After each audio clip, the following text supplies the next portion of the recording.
What's up, fam? Kurt with Caribeque. So I'm back at you with another lockdown quarantine meal, but this is so quick and easy, you're gonna thank me for it. Today we're gonna make beefy, cheesy quesadillas. Let's go. Here are the ingredients that you're gonna need for this recipe. Ground beef, shredded or grated cheese, calypso kick, large flour tortillas, and a cast iron skillet. Let's go to the stove. First, we're gonna brown our ground beef. We're adding about 2 tablespoons of calypso kick.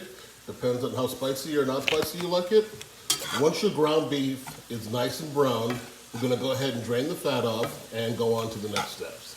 Cast iron skillet on the stove and put it down to medium-low. I'm doing it on 4 on my stove. And we're gonna get this warm and then go on to the next step, so placing our tortillas and stuffing them. I'm gonna go ahead and lay my tortilla rough side down in the skillet.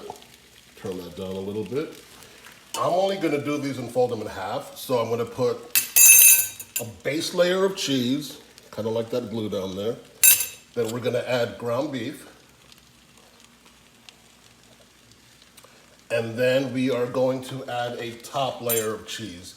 If you wanna add onions or anything else at this point, feel free. Fold this over, and then I'll show you the next steps.